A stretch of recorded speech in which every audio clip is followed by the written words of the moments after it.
What's going on, everybody? We're going to get started in just a minute. As you can see on the graphic, we are going to be talking a little Monday Night Football. And we're just spending some time spreading the word to everybody. So make sure y'all get your questions in for Pick My Brain. And also your nominees for the Star of the Week and the Dunce of the Day. And we are about to get started in less than 30 seconds. Let's do this. Check the mic and make sure it sound right, boys.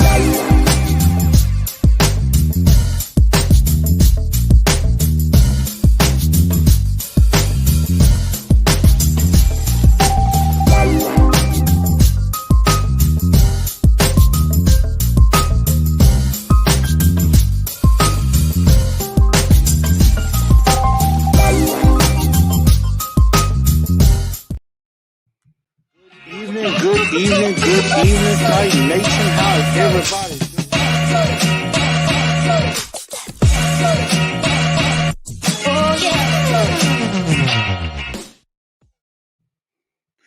Good evening, Titan Nation. How's everybody doing? Welcome into another edition of Titans and Truth, TNT Tonight. I'm your host, Chris, aka Blue Enforcer, and we're going to have another great episode for you on this evening. Before we do get down to business, I want to make sure you understand to share this show out and making sure everything is all right. I see Chris is up in here. We see Hakeem up in here.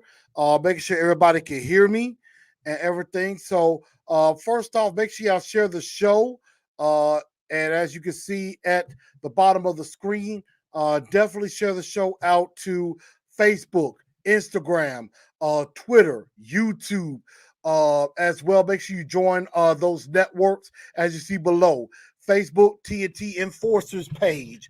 On Instagram, Titans_N_Truth. On Twitter, at TNT Blue Enforcer. And, of course, Titans and Truth on YouTube. I've already gotten past 1,000 subscribers. Thank y'all for that. Help me get to 2,000 as I'm trying to make my way towards that. Also, if y'all notice, I got on my Titans and Truth swag. You could do the same. And I know some other people have already done that. If you want some T-shirts, get with my girl, Miss Latoya Kinyemi. Her email is queenbutterflytees@gmail.com or on Instagram at queenbutterflytees. Also, if you like the hat that I'm wearing, as you see right here, or the red hat that you see on the screen that I also have, you can hit up my guy, hit up my peeps at Out the Crib Customs.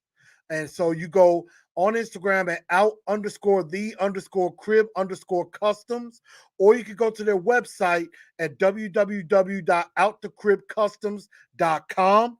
Or if all else fails, hey, you can reach out to me on any of the platforms, Facebook, Twitter, Instagram, or you can email me at canewell817@gmail.com. That's where you can hit me up if you want any of your Titans of Truth swag. So definitely come on up with that. Chris says we got to bring our A game. That's true. Tremaine, what's up with you? Titan Rossi in the house. And shout out to Titan Rossi. I know he had a nice show with Two Tone Zone, I believe, last night. So I did get to catch a little bit of that. Reggie B down in H-Town. What's going on, my good brother? Jameson, what's up? Miss Mims, how you doing? Glad to see you as always. And my guy, Ian, what's going on with you? And Kent, yes, indeed. So what's going on with you? I know a lot of people are thinking we're in trouble, and we're going to talk about this in just a bit. So we're going to try to find some positive things to go on for this particular game. But again, everybody, welcome into TNT Tonight. And as we get started, let's get started with Titan News, with TNT Titan News. And the first big piece of news that came out was backup tackle Tyson Clabo decides to retire. And so there is definitely some issues that that caused some of this.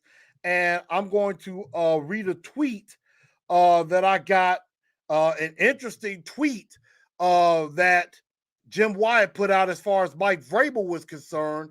He basically said, well, that, he basically said, and I quote, this is from Jim Wyatt at J Wyatt Sports. Head coach Mike Vrabel, nothing surprises me. He informed me he was going to retire, and that's what he did.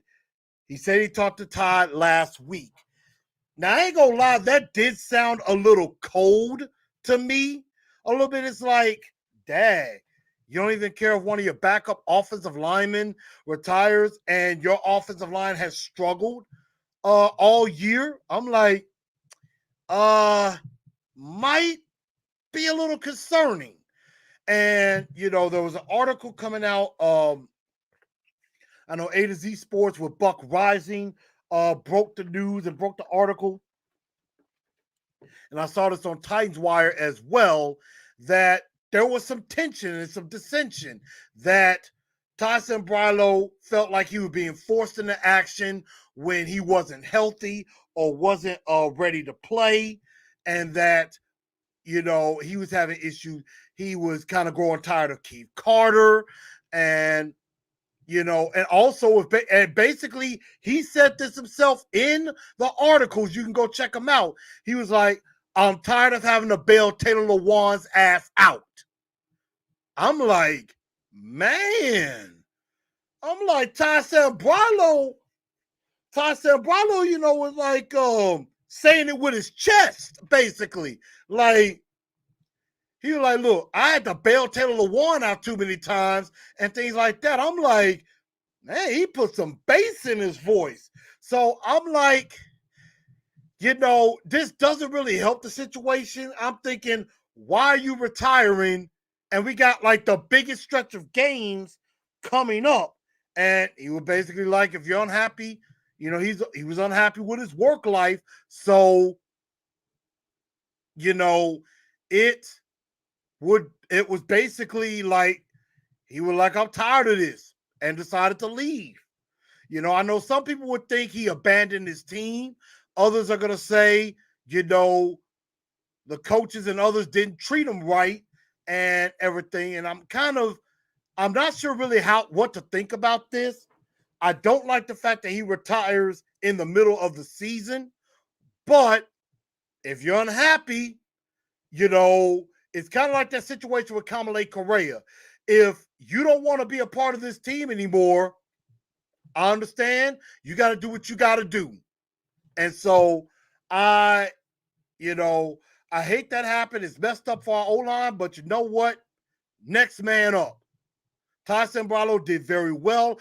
I thought he should have been starting over Quisenberry in the beginning, but, it is what it is. I understand, didn't like it, but hey, you gotta focus on the now, which also there were reports coming out with Vrabel and with Keith Carter basically saying, look, Dylan Dunce might be getting an opportunity very soon, whether it be at tackle or at guard. And I mean, with Roger Saffold not being able to finish games, I think Corey Levin will start in his place. I could see Dylan Dunce getting some run at right tackle, which will be about time. So, they've been saying that Dylan Dunce has been improving and that, his time is looking like it's about to come. So, you know what? Next man up. That's what we got to do. Jameson says, once again, King Henry, those little itty bitty kitty cats, that he is the true mayor of Nashville. Yeah, I mean, Derrick Henry had a nice game. 130 yards, rushing, 3 scores. They couldn't stop him. And honestly, it was a quiet 130 yards. And as I kept saying in the live stream, he just kept chugging. He just kept chugging along, slowly but surely. Not any real breakout run, but he had some nice runs. That much is a fact. Chris Fraser says, we good. like Booker T. We good. Oh, ye of little faith, as Ian would say. Well, I understand Kent's concern. So believe me, there are some things to be concerned about, but we got to still push on nevertheless. Chris said, we win these 2 games, we good. That is a valid point. If we do win these next 2 games, we are in really good shape. But we got to get those games first of all. Time Rice said, one of the best shows he probably ever did. What about the show we did? I thought I did a good one. No, I'm playing. I'm teasing with you, Rossi. I'm playing with you. Yeah. Let's see. Jameson says, bombshell for sure definitely affects the depth of our offensive line. But it's next man up. I mean, they got Dylan Ray Dunce. And I'm forgetting if they brought in somebody else. I can't remember, but Dylan Ray Dunce looks like he's closer to getting a real opportunity, and we're definitely going to have to see where that goes. Let's see. Keisha coming in. Hey, Keisha, how you doing? Says, the articles I read seem like speculation. Does anybody know for sure Ty really said that? Again, Buck broke the story, and it was from a source inside of the Titans compound. And so, Buck Rising, as much, I know some people don't really like him because it's like he can be maybe a little standoffish, if I would say so. But Buck is pretty credible in what he's talking about. He's in the building a lot, so he knows a lot of what's going on. So, I mean, I'm going to take it at face value of what he said. Now, this is something that even Adam Schefter or Ian Rappaport would have said. I'm like, I don't know, because they ain't here. But Buck Rising is here in the building. So, it's in the facility and things like that. So, when he's not doing his show, or he has great sources inside. So I would probably take him at his word that if that's something that he said, then he said it. Ms. Mills says he shouldn't retire. Well, he already did it. He's already retired. And so Ian says, I think time will tell what really happened. It's a lot of speculation. And that's true. I think, and a lot of people have said it, even Buck and some other people said it on their shows today. Winning cures everything or hides a lot of deficiencies. If you're winning, a lot of this ain't going to come up. If you're losing, if we lose these next 2 games or you lose 3 out of 4, then the pot's going to continue to stir and it's going to continue to get hot. So that's something that we have to monitor. It depends on what the Titans do with this, who's going to play and who's not. I mean, now kids coming in, responding to Ian, said, we're not playing good football right now. Too many injuries. Tannehill has been sacked more than any quarterback. Buffalo has number 1 offensive defense. That's true, but, I mean, we're going to have to fight through it. Everybody has injuries. Everybody's dealing with injuries. Nobody's going to feel sorry for us. Nobody's going to make excuses for us. And we can't make excuses for ourselves. We just have to, believe that things are going to work out. We're going to have to see. Let's see. Ty Rossi said Jalen Fisalder, and I know he had him on his show last week. He said he's going to get a shot to show what he's got in LA in a couple of weeks in front of scouts. I mean, hey, we're going to see.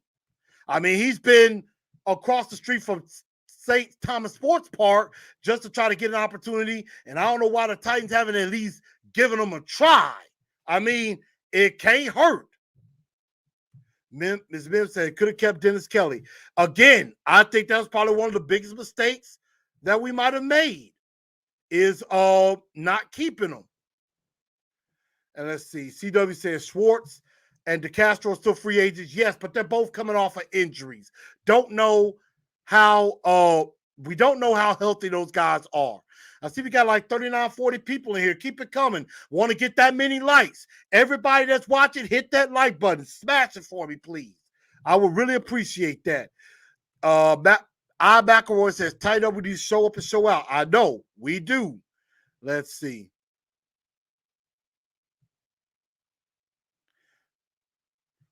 Says Stan Wilson, I think I'm going to the game. I'll be there. I'll definitely be there. Let's see.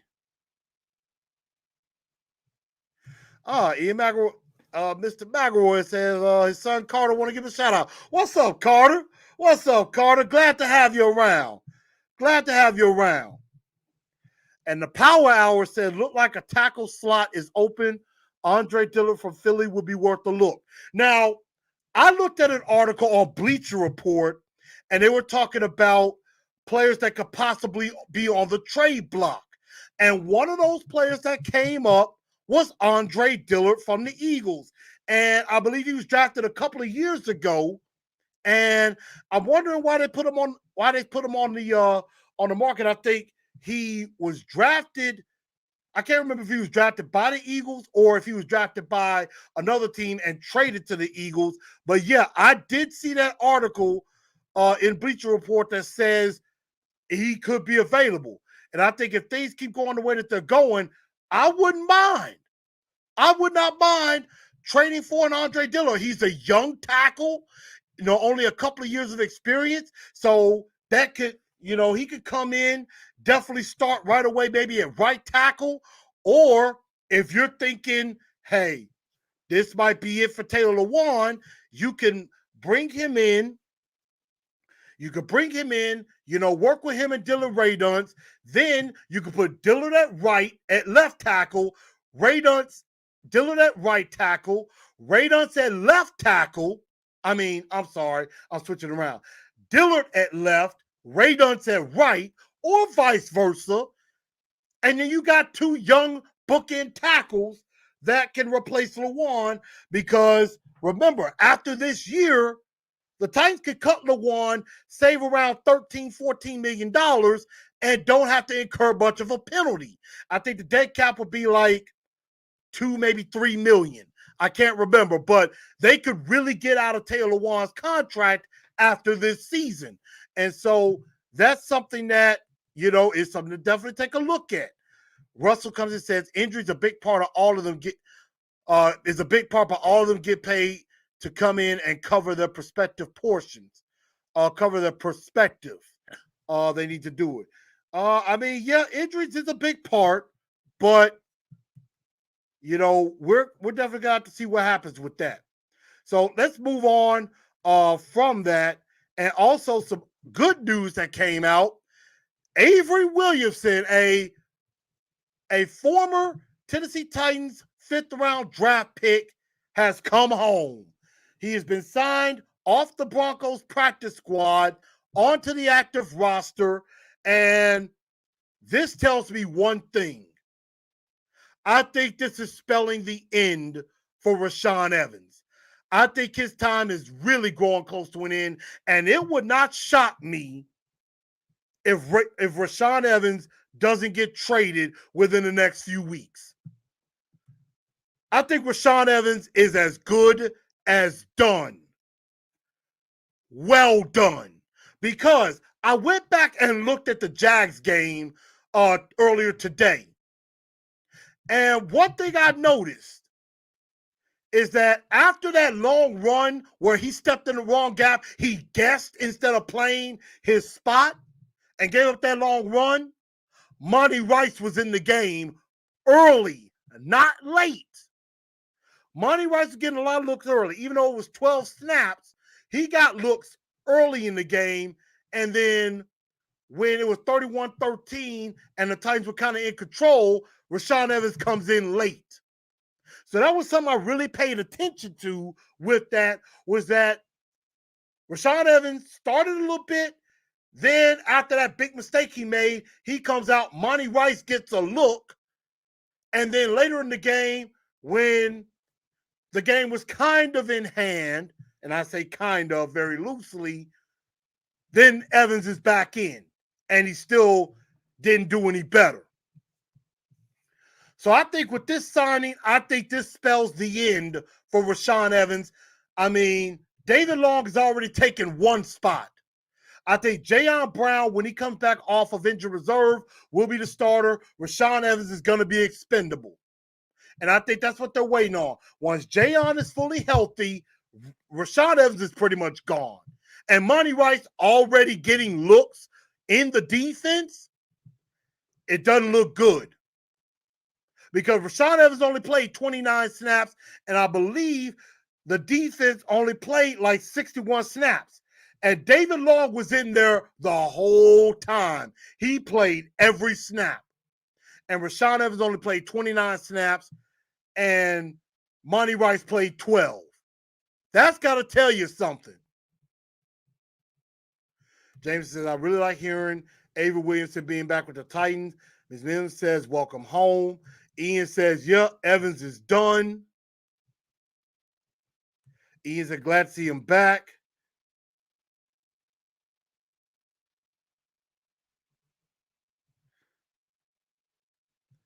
Tyrod said, we need help on the O-line. I agree. So, I mean, James says he's toast.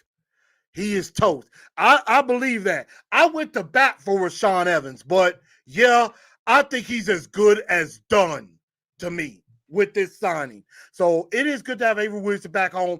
And it was a tweet that was mentioned. I can't remember who put it out.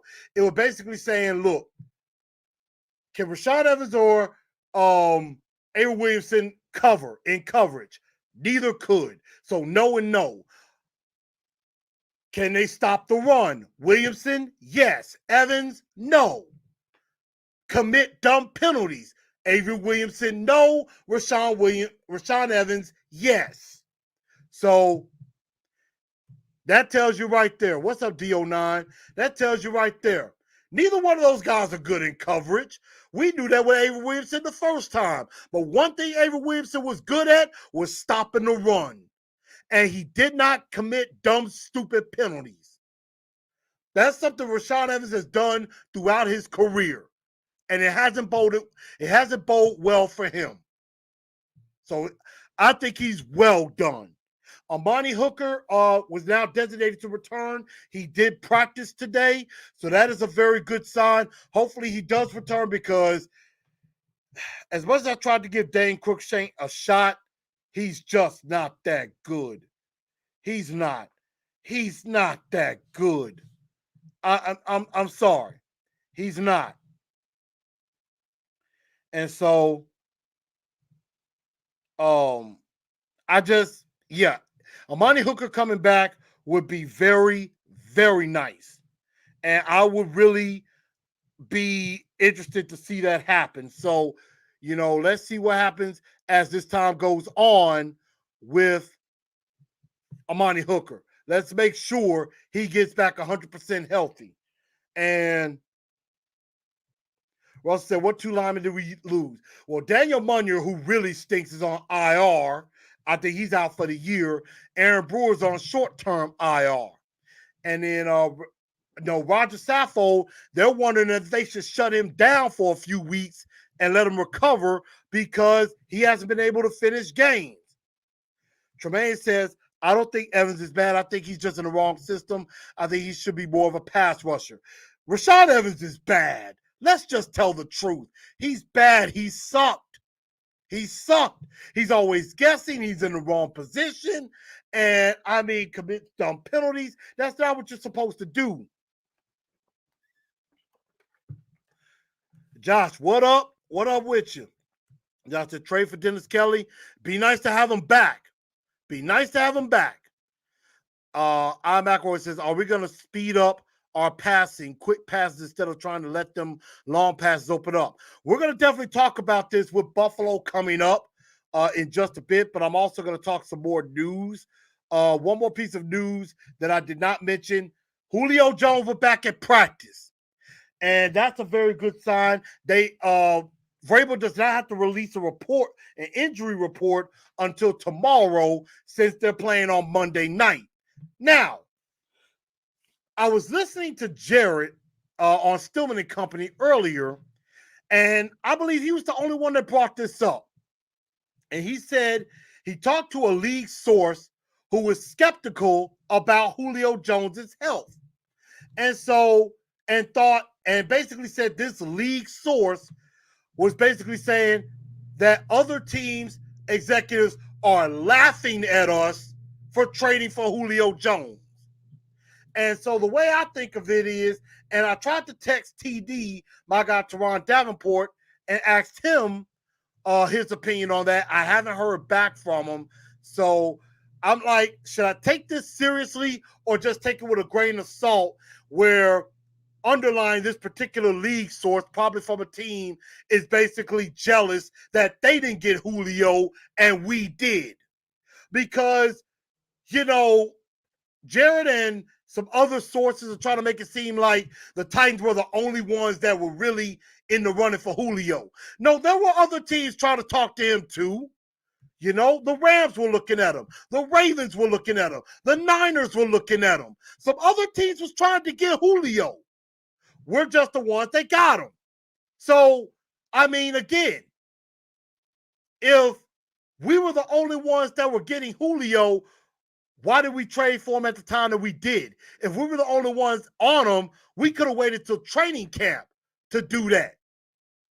We got him right before the end of off-season workouts. So I kind of took that with a grain of salt. Now, Zach Carpenter is right. Titans are really good at hiding injuries. That much is a fact. Vrabel hates talking about injuries. Vrabel hates that. So, John says, I like Williamson, but don't put him in pass coverage. I agree. I definitely agree. He can't cover either. But he plays a lot harder than Evans does. Let's see. Russell says, I got to say Landry's doing his job. True. And Josh says, why was Landry covering a tight end? Well, we're going to get to that and pick my brain in just a minute. So, Jones is back practicing. We'll see how he goes tomorrow. Now, I did do a thing on my post game, stock up, stock down. And quickly, I'm going to tell you who stock I thought was up. That's Harold Landry, Kevin Byard, David Long, Marcus Johnson. Stock down, Rashaan Evans, the offensive line, Shane Bowen, Josh Reynolds. And so with that being said, let's go with the two-tone blue star of the week. Who was the star of the game against the Jags? Now, I know, obviously, you could go with Derrick Henry, 130 yards rushing. You could definitely go. Marcus Johnson had a couple of nice catches. Chester Rogers had a nice catch. Had a couple of nice catches as well. Harold Landry with a couple of sacks.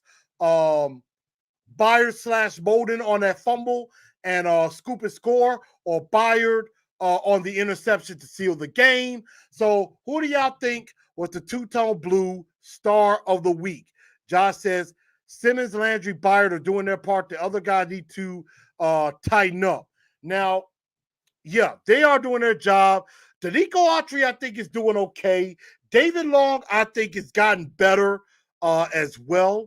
So, you know, I think some guys are definitely,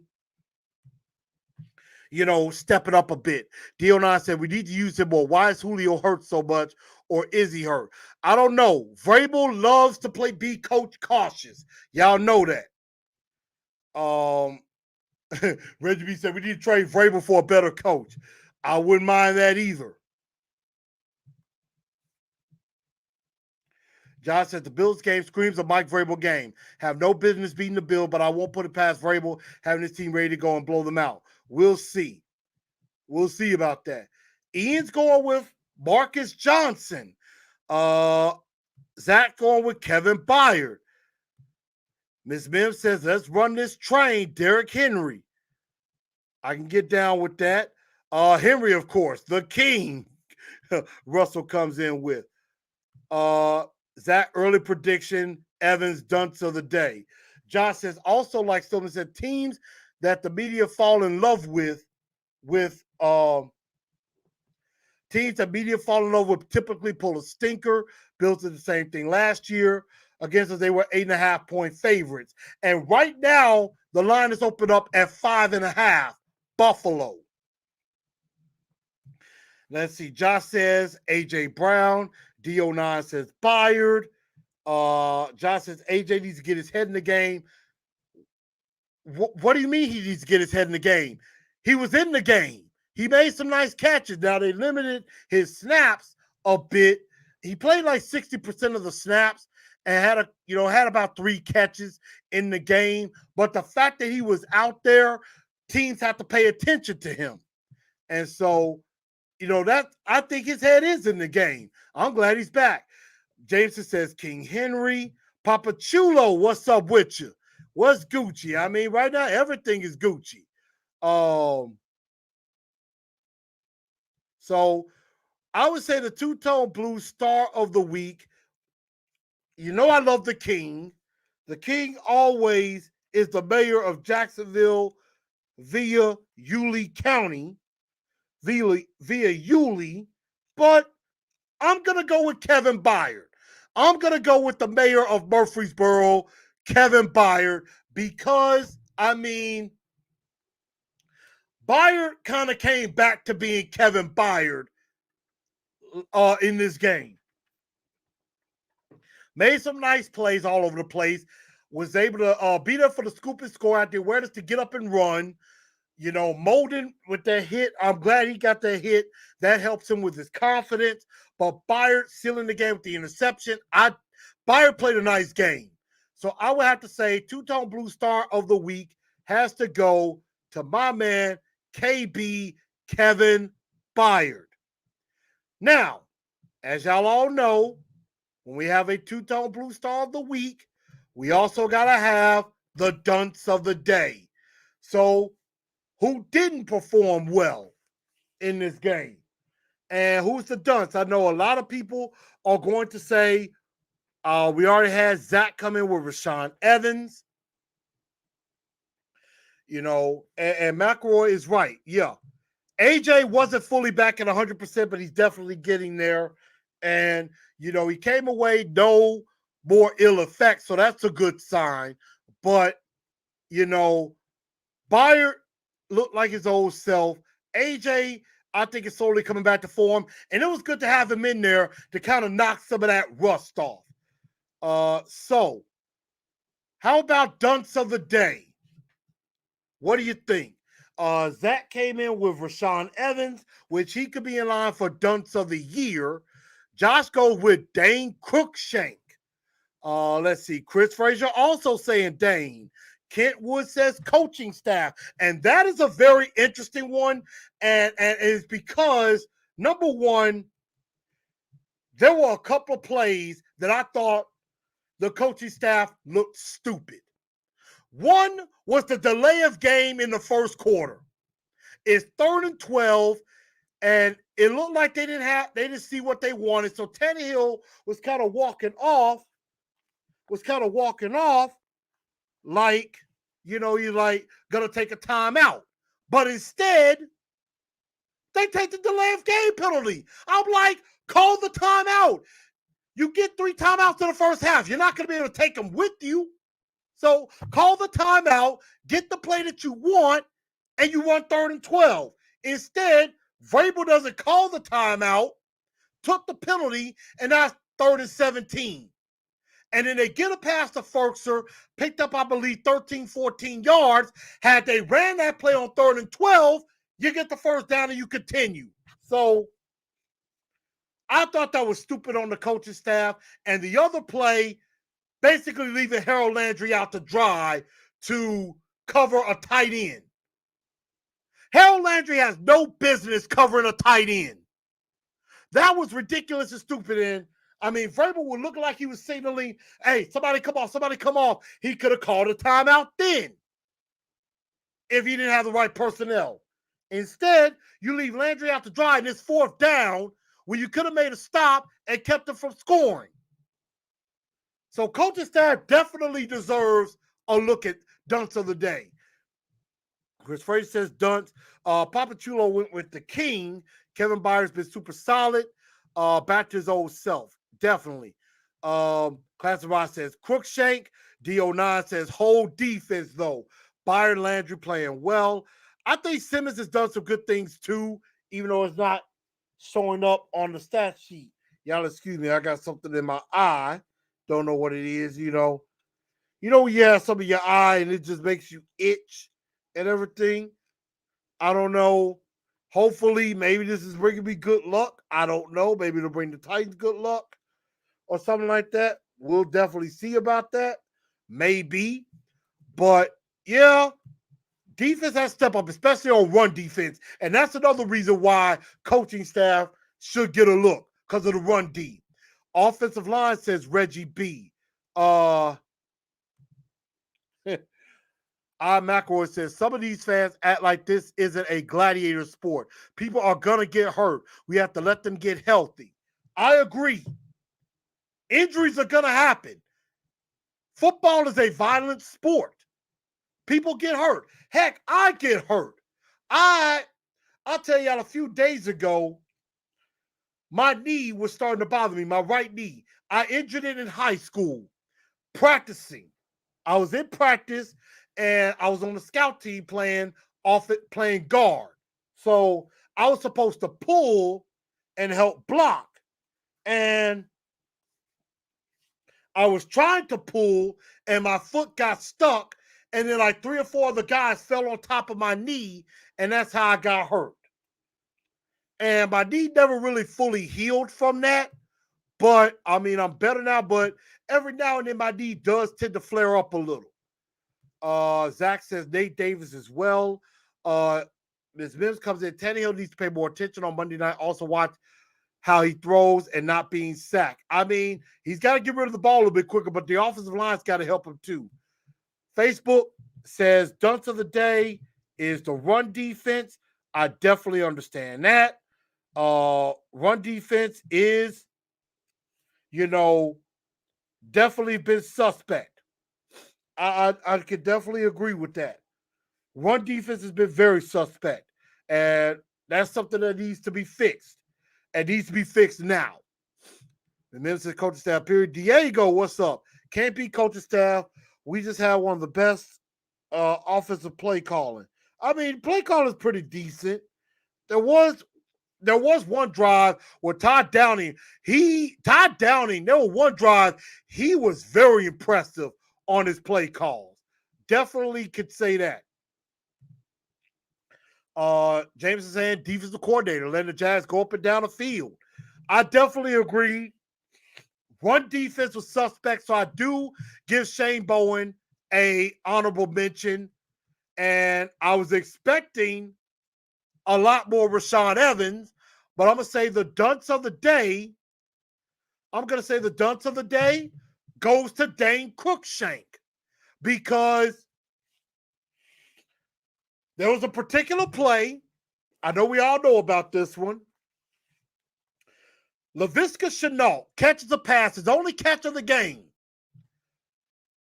He catches the pass. He's around maybe the 50-yard line. There are 4 Titans right there coming down on him. You had Fulton. And David Long coming from behind. You had Rashaan Evans and Dane Cruikshank coming from the front and from his right side. Cruikshank and Evans were the first ones to touch him, and neither one of them could bring him down. And then Byron ended up missing a tackle. He stiff-armed Janoris and got out of bounds, picked up 58 yards. That is inexcusable how that happened. 4 guys right there. Cruikshank and Evans should have had him. And let him get away. That was a pathetic play on defense. We missed 15 tackles. In the game. And David Long had his fair share too. No lie. But Dane Cruikshank was bad. Really, really bad. And, Dane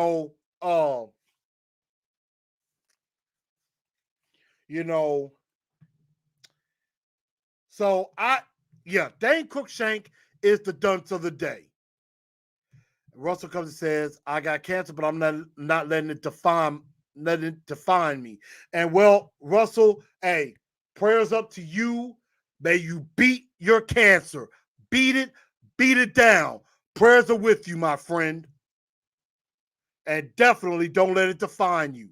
That much is true.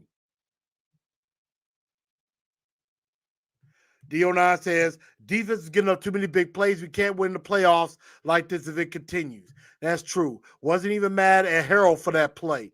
I wasn't either. He shouldn't have been in that position in the first place. Josh says, you think the Bills will put Rousseau on Kelsey? No. Landry getting put on the tight end was dumb. True. Zach says, I think the talent is there for the defense, but I put more blame on play calling and putting our players in bad positions. Yeah, that's true. Josh says, all last year, 25 sacks allowed. Already gave up 20. Yes, we have. And that's not good. Let's see. Tannehill, I feel like could have scrambled more down. He did a good job, but maybe some of the play where Tannehill is in better spots. There were like one of the sacks that Tannehill took, it was clearly he had no chance. There were one, like I said, where there was a twist and Allen, he started outside, came in inside. Tannehill had no chance. He had no shot whatsoever. Now, there was one where he started to scramble, but he scrambled a bit too late, in my opinion. And then there was one more sack where, I want to say that he had another half a second to throw the ball, but had another half second to throw the ball, and he didn't. And so I didn't like that.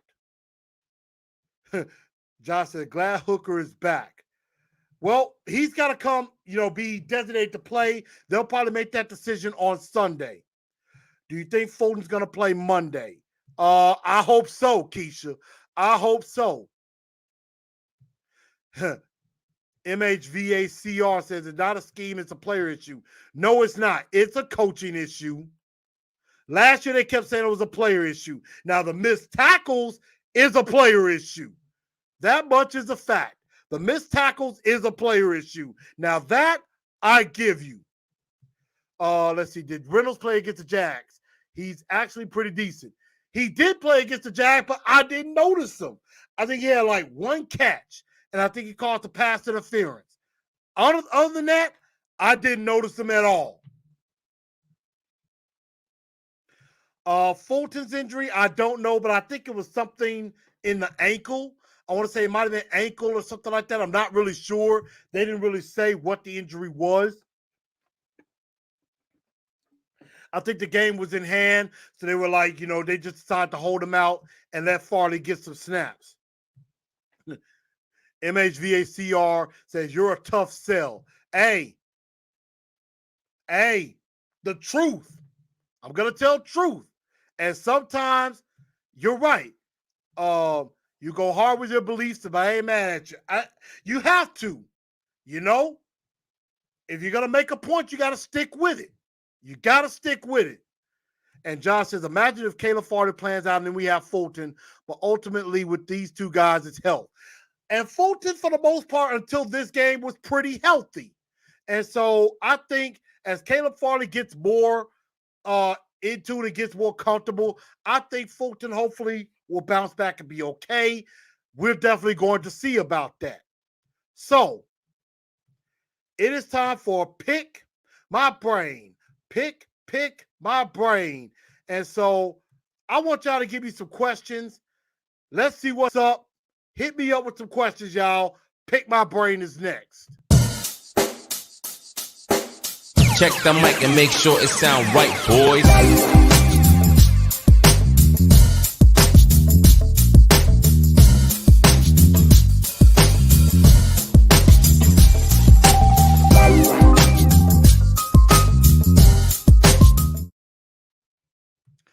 All right, y'all. It is Pick My Brain time. So hit me up with some questions.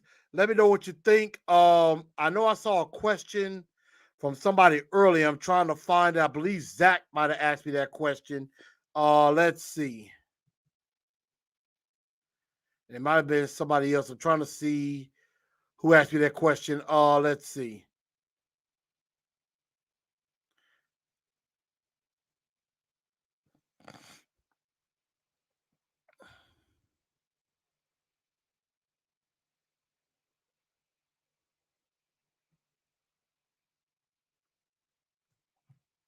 Let's see. VACR said, well, the loss of Sambralo hurt us. It probably will hurt us a little bit, but I think Dylan Raydunce is the next man up, so he should be ready to go. Said, will Dylan Raydunce be a good fit for the team? Well, we're going to find out. We're definitely going to find out. They drafted him, so I guess J-Rob and Vrabel thought he would be a good fit. So we'll definitely have to see. D- says, should we go after a secondary running back to help Henry? Our depth seems lacking. Well, Jeremy McNichols has done some very good job in the pass game, especially running routes. He had a very nice pickup. I believe it was like I want to say it was like either 3rd and 6 or 3rd and long. And he ran a nice little cross route, little mesh in route, picked up some major yards, picked up a first down. Jeremy McNichols has done some good things in the passing game. I don't know how much he would be in the running game, but maybe we do need to get a bigger running back like a Deontay Foreman. Drumstar says, will Dupree play Monday night? I'm going to say yes because he did practice today, and he practiced all of last week. So we're definitely going to see. I think they held him out just to make sure that he's ready, and we'll definitely see that. Oh,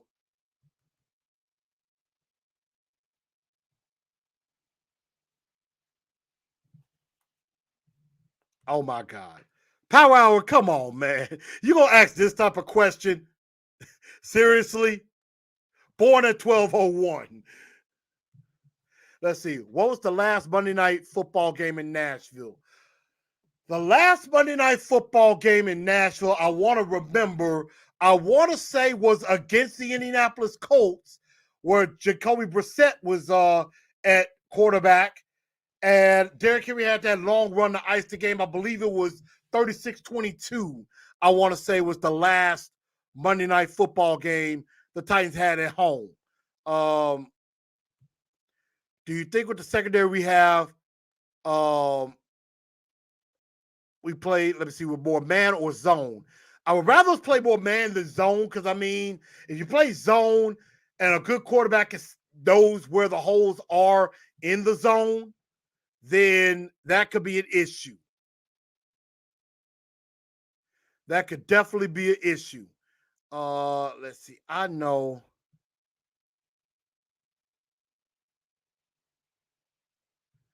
I'll definitely have to check out the one with all the missed tackles.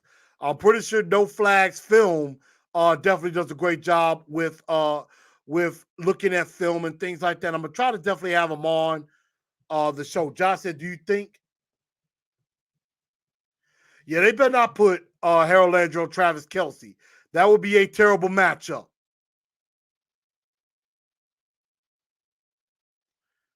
Let's see. I'm looking for some other questions. I'm just I know there was probably a question or two that I missed, and if so, I apologize. Definitely put that in. We're gonna talk about Buffalo in just a minute. Let's see.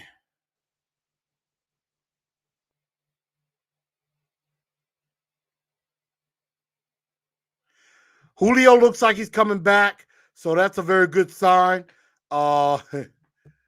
Powerhouse says, I ask tough questions. I don't know. DO9, like the video, leave a comment. I know that's right. Definitely do that. Definitely do that. Let's see. MHVACR, how do you feel about the development of our recent draft picks? We could see a little bit more out of them. We need to see more. Farley getting in the game, I think, was a very good thing, and I think it's a good thing going forward. I think they do like a little bit of his progress and everything, so I think he's definitely progressing. Dylan Raydunce, I think they said he's been improving, and it looks like he's going to get an opportunity.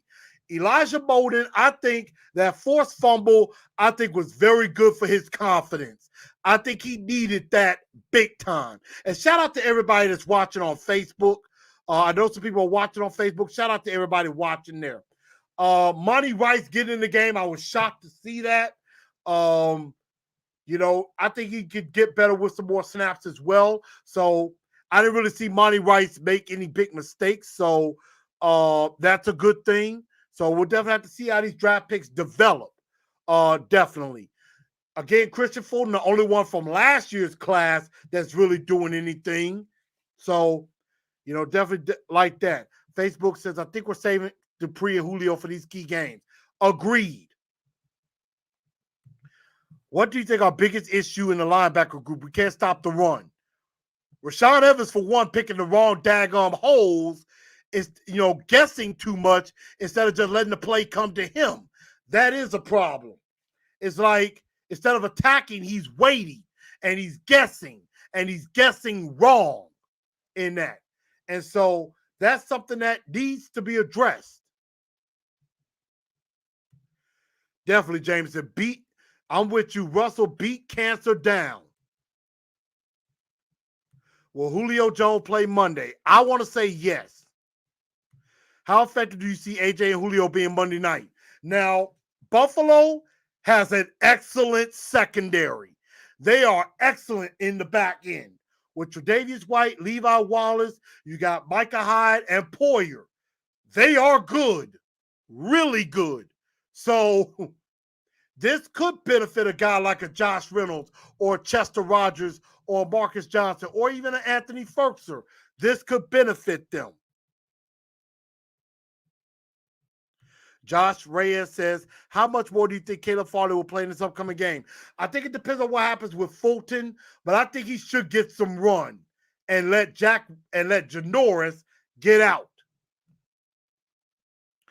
Let's see. On Facebook says we wasted valuable years with Mariota. Do you think Vrabel will have an answer for wasting valuable years with bad defensive coordination, especially when all we need to do is blitz more? Now, that is something that we do need to do, is blitz more. That would definitely help. Al Pierce, what's up?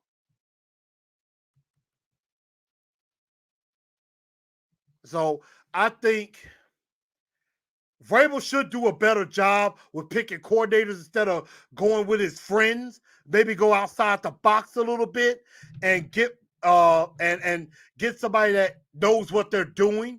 He could have had Wade Phillips, and I don't know why he didn't even think about that. That was stupid. So we'll again see. Do you think they will use Julio like they did AJ Brown if he's not really good to go? We're definitely going to see about that, but Julio needs to get some run.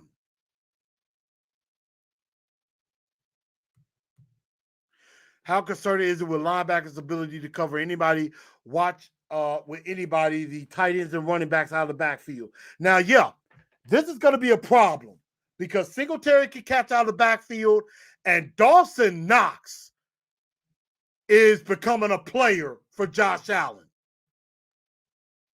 And so we definitely got to watch out for that. D-Mine said, do you think Vrabel allows his coaches too much slack considering the lack of experience? He seems to have a lot of confidence in coaches that are not proven. I've been saying that for a while, is that he tends to throw his players under the bus and hold them accountable, but he won't do the same for his coaches or himself. I think he lets them off too easy instead of just saying, look, coaches got to coach up. So, he needs to hold his coaches accountable. D-Minus said, do you see us drafting a quarterback next year if Tannehill's not the guy? Tannehill is the guy. He's going to be the guy going forward. We're not going to be looking for a quarterback for at least another 2 years. We ain't looking for one next year, and we're not looking for one the year after that. I would say after the year 2023, yeah, we might need to start looking at a quarterback. I would probably say definitely not this year and definitely not next year. Now, 2023, I would say we could be looking at not a quarterback to replace him, but a quarterback to groom to be his successor. That's what I would think. I think Todd Downing has been pretty good. Downing is slowly starting to get better. I could definitely say that. Minnesota Titans said Titans have played tight ends well this year. I say they throw Farley out there often on the build number 2. I mean, again, I've been saying it before.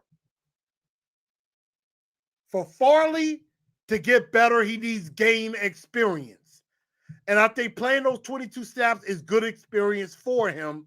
And I think even playing in this game, experience will be good for him. I do agree with that.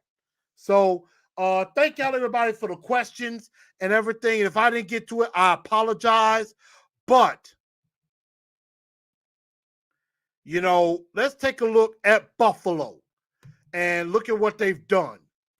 Buffalo beat the crap out of the Chiefs.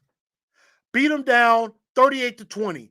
Josh Allen, 15-26, 315 yards, 3 touchdowns. He also had another 11 carries for 59 yards and a score. Zach Moss only had 11 carries, 37 yards. So most of the yards in the running game came from Josh Allen. Dawson Knox, 3 catches, 117 and a score. Stephon Diggs had 2 catches for 69 yards, but he had a big catch where there was blown coverage and he got open deep. Emmanuel Sanders had 3 catches, 54 yards, and 2 scores. The defense for the Bills had 2 sacks. I think Rousseau had one sack, and he had an interception. And I believe there was another interception. I forgot by who. They only allowed the Chiefs to convert 5 of 12 on 3rd down and only gave up about 5 yards of play. So this Chiefs team is going to be extremely tough to beat. And if you take a look at their stats, the numbers of truth on offense, the Titans are 10th. 10th best offense in scoring and in total yards. So the Titan offense is coming up, even though the passing game needs to come up with it. They're 3rd in rushing, but have allowed 20 sacks. We need to keep that number right where it is and not give up more. But the Bills, number 1 scoring offense, 8th in total offense, 5th in running the ball, 9th in passing the ball, and Josh Allen has only been sacked 5 times. So we're about to face a top 10 offense as far as yards. They're top 10 in yards, top 5 in running the ball, top 10 in passing the ball, and number 1 in scoring. So you got 2 really good running teams. Now, again, most of that is Josh Allen being a legit weapon. On the other side of the ball, defensively, this is where the Bills have a distinct advantage. The Titans are 24th scoring defense, 21st in yards allowed, 16th in rushing yards allowed. A lot of that was this game, thanks to James Robinson running for 149 yards. And then 21st in pass defense, which, I mean, they're coming up in that category, only giving up about 264 yards a game. They have 10 sacks as a team, so they're halfway to however many sacks they had last year, and that was just in the first 5 games. And their turnover differential was -5, is now down to -3, because we didn't turn the ball over in this game, which is good. But on the other side, another problem. Again, we're facing the number 1 scoring offense, we're facing the number 1 scoring defense, and we're facing yet another top 10 defense in all categories. The number 1 in yards allowed, the number 3 in rushing yards allowed, number 2 against the pass.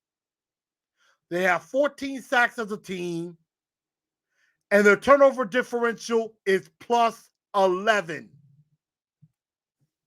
So they take the ball away and they don't give it up. So the Titans have their work cut out for them. They legit have their work cut out for them. They are literally facing the number 1 scoring offense and the number 1 scoring defense. They are facing the number 1 defense in the NFL, and they're going up against the number 8 overall offense. So, yeah, this is going to be tough. But then there are some ways the Titans can win. And there is the Blue Enforcer 4 points to victory.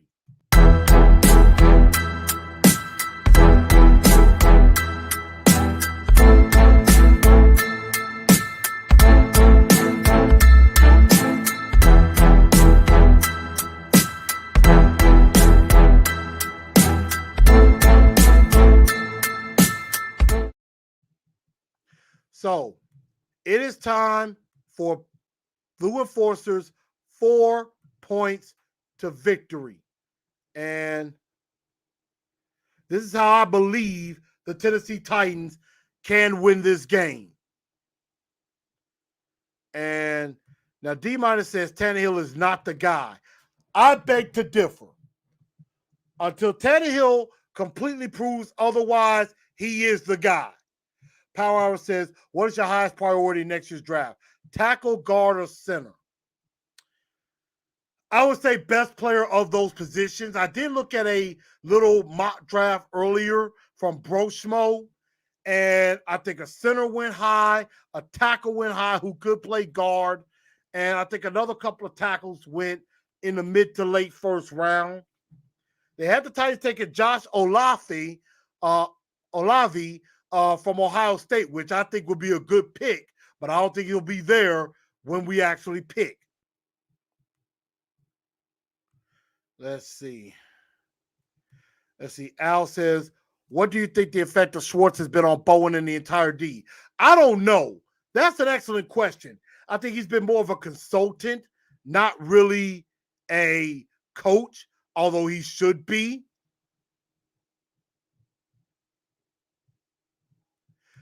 If we win all 4 of these games next year, Josh, we should be legit Super Bowl contenders. But I'm hoping we split these next 2. 2 of 2. Tremaine says, I think it's time to get rid of Darrington Evans. Haven't heard anything about him since preseason. Well, he's been practicing. He's on the designated to return. But I think if he doesn't play much this year, I would say it's time to let him go.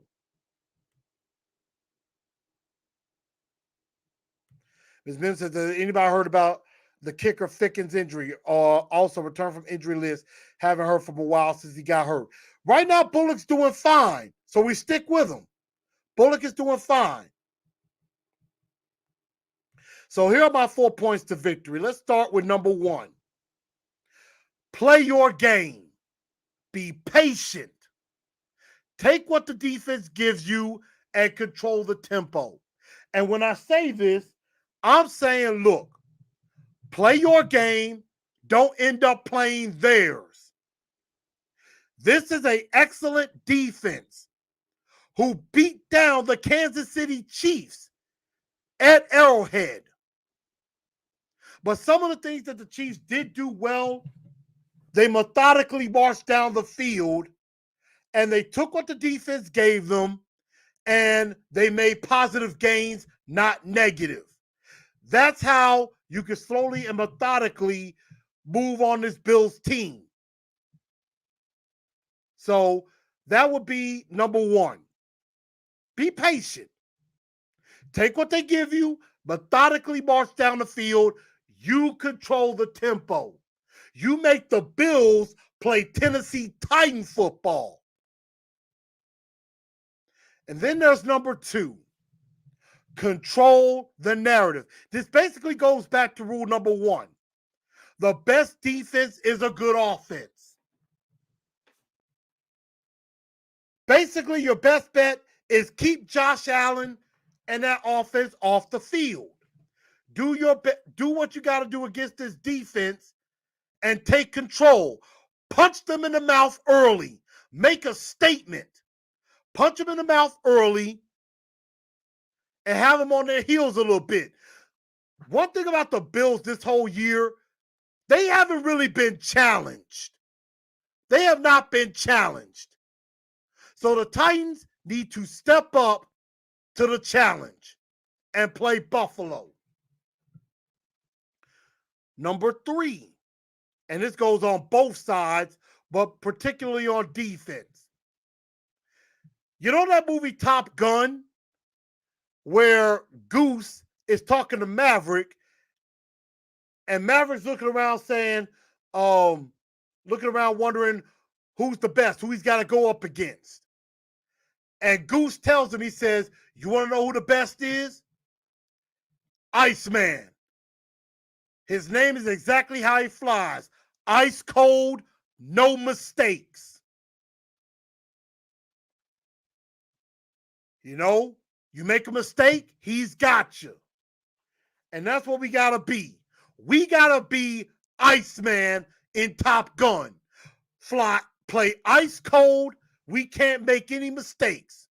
You cannot make a mistake against a team this good because they will make you pay for it. You got to play with discipline. No dumb penalties, Rashaan Evans. Don't give up the ball. No turnovers.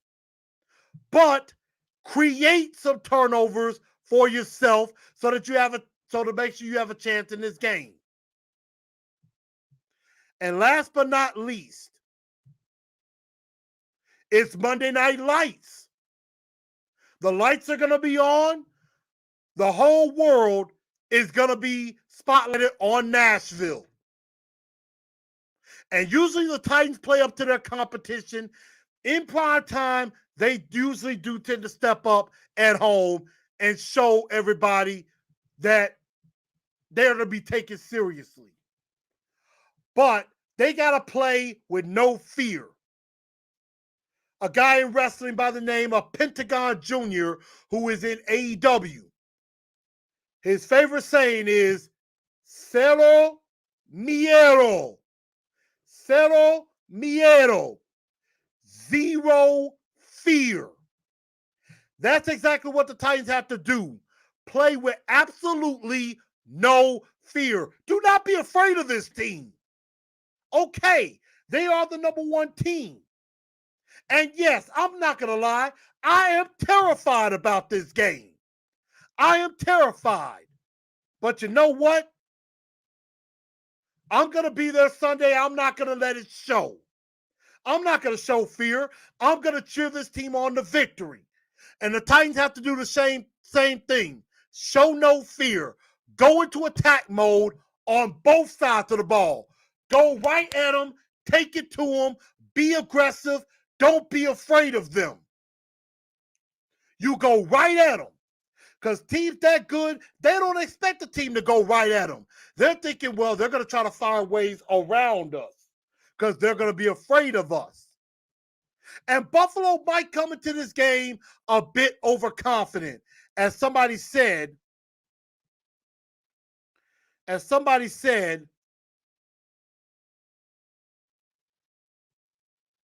that they're going to be so focused. Ken Wood said they're going to be looking for revenge for last year. They're probably going to be so focused on trying to get revenge on us that maybe we catch them off guard. They're going to be after Kansas City. You know, they beat Kansas City, one of the better teams in the league, on the road, and they've been annihilating teams. They're going to probably be smelling themselves a little bit. They might come in here a little cocky, thinking, oh, yeah, we're going to beat the Titans down. They can't play with us. You know, they might overlook us. And it would be a damn shame if they do that. You overlook us, you will lose.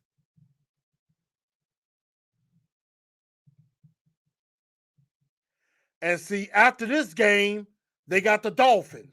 They got the Dolphins and the Jags. They might think, oh, yeah, we're going to overlook this team because it's a trap game for them. Then they're going to think they have the Dolphins and the Jags, and they're going to think they have two more easy wins. So perhaps we catch them off guard. So take the fight to them. Get after Josh Allen. Blitz him. Launch an assault. Don't let him get away. Take the fight to them and show them who you are. So those are my Blue Enforcer 4 points to victory. Number 1, play your game. Number 2, control the narrative. Number 3, play ice cold, no mistakes. And number 4, Monday Night Lights, play with no fear. And again, I'm terrified about this game. I'm not even going to lie to you. But we're going to go to battle nevertheless, and we're going to go in there to win. And that's what we have to do.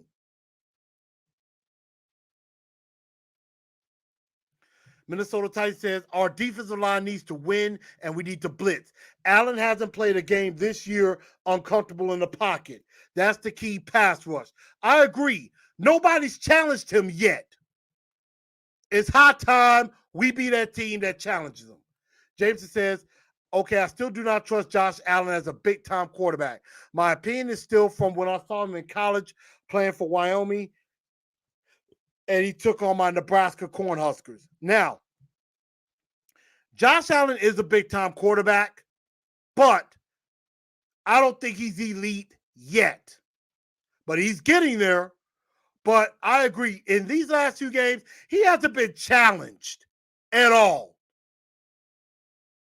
He has not been put on his ass a whole bunch. He's been kept pretty clean. It's time to hit him some. It's time to pop him some. And that's what we got to do. Minnesota Titans says, I think we can win this one, to be honest. Decent blocking, Derrick Henry, Julio, AJ, some turnovers, clutch kicking, no stupid penalties. We're going to have to play a perfect game. We cannot make mistakes against them. MHVACR, block and tackle. That much is a fact. Let's see. Josh Ray says, Farley will have to be on Diggs with his speed. No one else can stick with his speed. Well, here's the problem with that. Somebody's got to cover Emmanuel Sanders on the other side. Now, Cole Beasley, I think this will be an excellent matchup for Elijah Molden, because Molden does better against possession guys than against speedsters. So I think matching Elijah Molden up with Cole Beasley would be a really good matchup, in my opinion. Jameson says, time to show that Tennessee tenacity. Yeah, it's time to get Nashville nasty. It's time to break out some Music City mayhem on these fools, on Bills Mafia. Because you know Bills Mafia going to try to come into our house. They're going to try to take over. And we got to stand up to them too. Tennessee tough. We had so many missed tackles Sunday, it won't end good for us if we do that Monday. I agree. The only defense they played was Pittsburgh, and Pittsburgh is not as good as last year. I agree. And we have to get guys down the first opportunity. You are so right. Y'all are right about that. Got to put him on his tail. We got to play our game and not play theirs. And I will probably do a pregame on Saturday and give y'all my prediction. Well, really on Sunday, I may do a pregame and give y'all my prediction. So,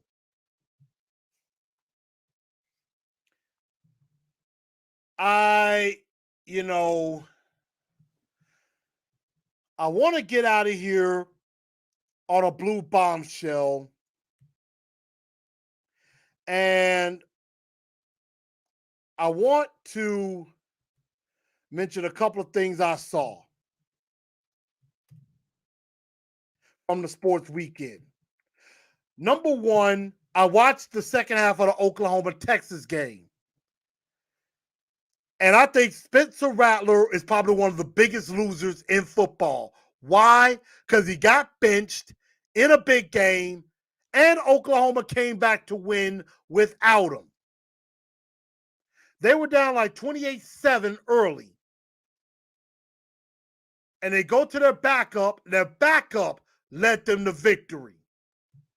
So I think Spencer Rattler, and in this latest mock draft, I don't even think winning the first round. I might be wrong. But Spencer Rattler's draft stock is about to plummet. You hear me? Plummet. Because his backup came in when they were down 3 scores and led them back to victory in the Red River Showdown. So he's a big loser to me. Alabama, not as potent as we all know them to be.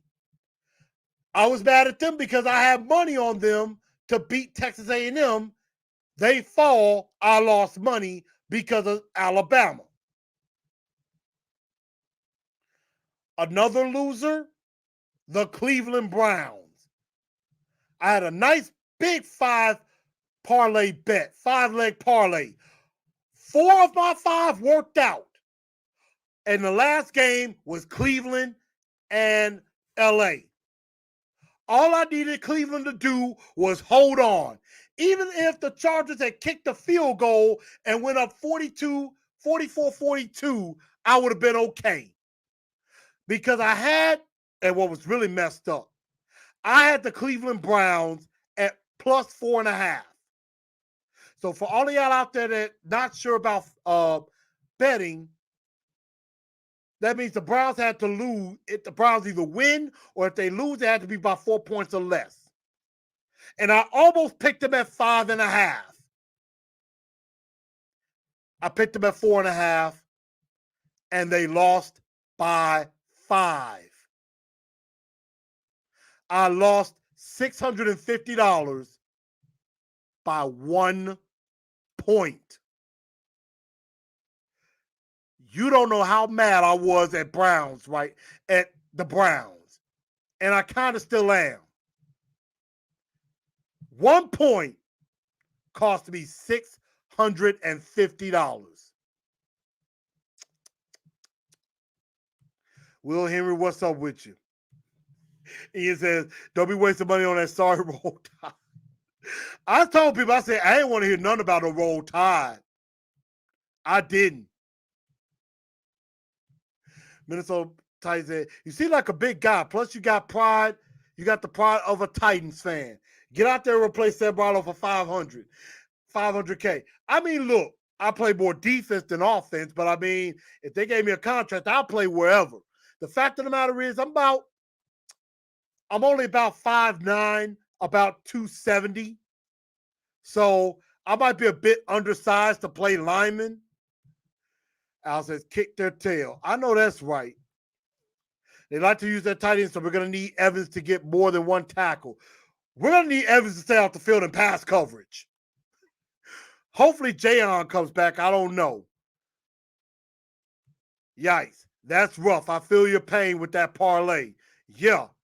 Tony N says, you must have been flaming mad when the defense pushed him in at the end. The fact that the Chargers scored a touchdown in the last few seconds, it really did piss me off. I was hot. I was livid. I'm like, and then the Browns blew coverage on a play or something like that.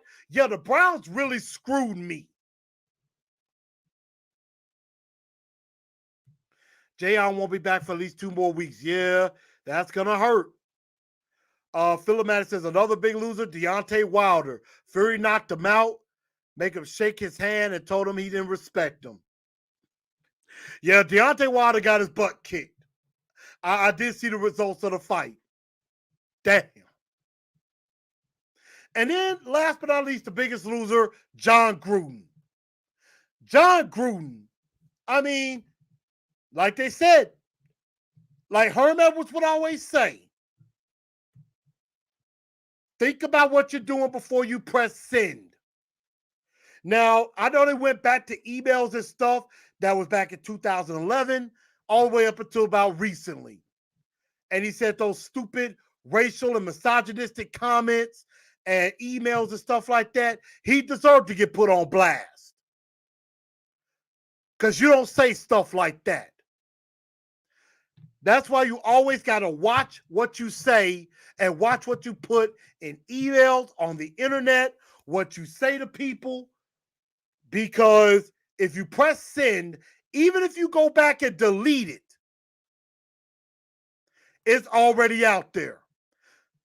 Because even if I put something on Facebook or on Twitter or on Instagram, and then I go back and delete it, even if I deleted it within 30 seconds, somebody may have already commented on it. Somebody may have already screenshotted that and stuff. By then, it's out. It's out. So, it's not much you can do. So, you got to watch yourself before you press send. And that's why John Gruden basically had to resign. So the Raiders have no coach. Really dumb on his part. And now they may not even have to pay him the rest of that money because he was on a 10-year contract. If he was fired, they would have to pay him. But he resigned, so they may not even have to pay him. John Ray said, we're going to have to do that Little Giants movie chant when we break it out. Titans, Titans, help us, God. Which you kind of do have a point, because, again, I am terrified about this game. Evans is soft. Do you think Williamson is a better linebacker? In the run game, yes. In the pass game, neither one is good. Chucky is dead. I don't know what y'all be talking about. I'm talking about John Gruden. I don't think Chucky is racist, but there are consequences even for what you say today. Sorry, there's no defending that. There's no defending that. You say some stuff like that, yep, you're racist. That much is a fact. James said you picked up. Fred Sanford, I tell you. Williams said we need to build the playoffs like we played the Jets, but I know they want revenge. Yeah, they're going to want revenge. So maybe we take advantage of them, try to be over-aggressive. They basically going to be trying to, really get at us. Maybe they caused them some stupid penalties. We'll have to definitely see about that. But y'all, again, I thank y'all for tuning in to Titans and Truth. That's going to just about do it. Again, I say thank you to all of y'all for what y'all have done for me. Thank y'all for helping me get to 1,000 subscribers. Help me get to 2,000. And as always, y'all know we got to tighten up. And we got to find a way to win this game. We got to tighten up because that's all we know how to do. I bid y'all a good night. Again, if y'all want that TNT swag, hit up LaToya on Queen Butterfly Tees. Hit my guy Out the Crib Customs if you want a hat. Or hit me up if you want some of this merchandise, and I'll help you out. But in the end, y'all, tighten up. Tighten up. Tighten up. Because that's all we know how to do. Good night, y'all.